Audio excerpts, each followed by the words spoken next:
Viewers, आज ही हम मदुराई उतरे हैं और हमको पता चला कि हमें यहाँ की जो पहाड़ियाँ हैं, जिन पहाड़ियों पे जैन मंदिर है, वहाँ जाना चाहिए। अभी हम यहाँ समानारा जैन हिल्स में आए हैं। ये मेरे पीछे नवेद मलिक भी आपको दिखाई दे रहे होंगे। हेलो नवेद। हेलो। और हम दोनों यहाँ आए हैं। ये बहुत ही पुरानी पहाड़ियाँ हैं और यहाँ पर एक जैन मंदिर है। ऊपर जाने से पहले हमको ये एक मंदिर मिला और इस मंदिर के साथ साथ हमको एक यहाँ तालाब दिखाई दिया। तालाब बहुत खूबसूरत है, इसमें मछलियाँ हैं और देख रहे होंगे आप दूर से दूर तक कमल के पत्ते इसमें दिखाई दे रहे हैं।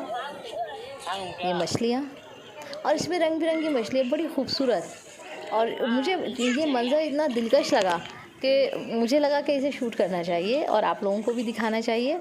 और इसमें हालांकि कोई ऐसी बात नहीं है, मछलियाँ हैं, तालाब है, लेकिन इसका देखना, इसका व्यू बहुत खूबसूरत है। अब चलते हैं आगे। ये बहुत ऊंचाई पर है, जैसा कि मैंने पहले ही कहा कि बहुत ऊंचाई पर बना हुआ है ये जैन मंदिर। और हवा इतनी ज़्यादा तेज़ है, इतनी ज़्यादा तेज़ है कि ऊपर चलना भी बड़ा दुश्वार सा हो रहा है। और हवा की सरसराहट, हवा की तेज़ी कई बार तो बोलने में बड़ी दुश्वारी पैदा कर रहा है। अब देखिए कितना खूबसूरत नज़ारा है, हरियाली, पहाड़। और मैंने आपसे गलत नहीं कहा था कि हमको बड़ी मेहनत करके, बड़ी मशक्क़त करके ऊपर जाना पड़ रहा है। व्यूअर्स, आप जो ये मेरे पीछे देख रहे हैं, ये जैन मंदिर है यहाँ का। ये बहुत ऊंचाई पर है और इसके बारे में मैं आपको ये बता दूं कि अभी ऊपर आते हुए आपने देखा होगा कि हम लोग किस कदर ऊंचाई पर चढ़कर आए हैं। और सबसे बड़ी बात तो ये है कि यहाँ आने के लिए आपको अपने जूते वहीं मंदिर के पास बाहर छोड़ने पड़ते हैं। यानी कि ये पूरा का पूरा जो एरिया है, ये आपको नंगे पैर ही पूरा करना पड़ता है। और मेरा भी मशवरा यही है कि हमको नंगे पैर ही आना चाहिए, क्योंकि ये यहाँ का कि ये जो पहाड़ियाँ हैं बहुत स्लिपरी हैं। आप शूज़ में फिसल सकते हैं और उसके अलावा अगर आप सॉक्स में आते हैं तो उसमें फिसले जाने का डर रहता है। नवे तो बड़े मज़े से ऊपर तक आ गए। वो बाप रे, मदुराई आए और इस टेम्पल में बिल्कुल वर्थ हैं। और इसमें जो बहुत पुरानी मूर्तियाँ पहाड़ों के अंदर खोदी गई हैं, खोद के बनाई गई हैं, जिसका दिखाते हैं। हाँ बिल्कुल, जो आप मेरी बैक साइड पर देख रहे हैं, ये जो भी नज़र आ रहा है आपको, ये उन्हीं मूर्तियों के बारे में बात कर रहे हैं। मैं नवे से कहूँगी कि उन मूर्तियों को ज़रा सा इसका व्यू चेंज करके दिखाएं। ये पहाड़ियों को काट कर बनाया गया है और वाकई फ़न तामीर जिसे कहते हैं, अगर हम उसे उस नज़र से देखें तो ये उसका बेहतरीन नमूना है।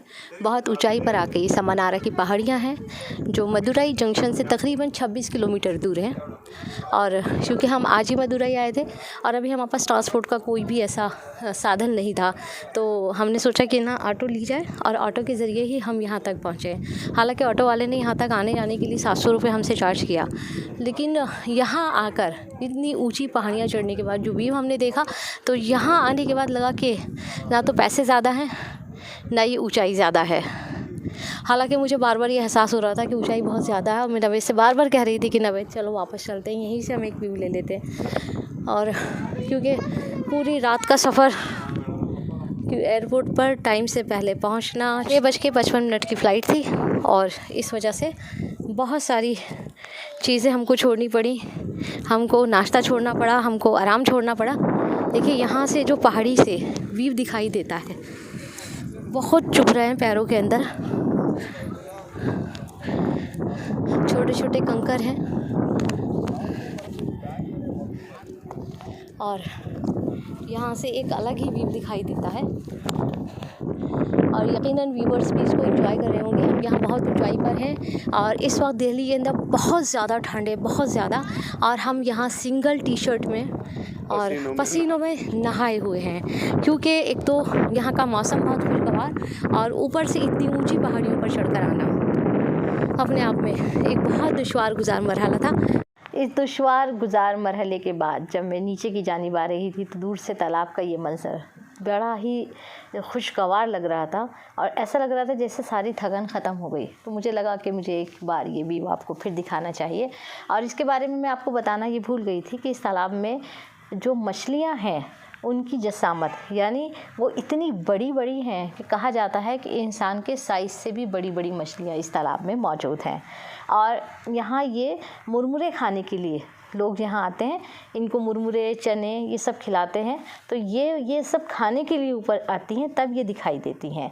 देखिए ना कितने मज़े के साथ ये अपना खाना खाने के लिए ऊपर आ रही है। ऐसा लग रहा है कि जैसे पत्तों के बीच में से निकल कर, और पत्तों ने इनको पूरी तरह से ढांक रखा है। व्यूअर्स, तमिलनाडु सीरीज़ के अगले ब्लॉग में फिर मिलते हैं। तब तक के लिए आपसे मैं फिर यही कहूँगी कि खुदा हाफिज़।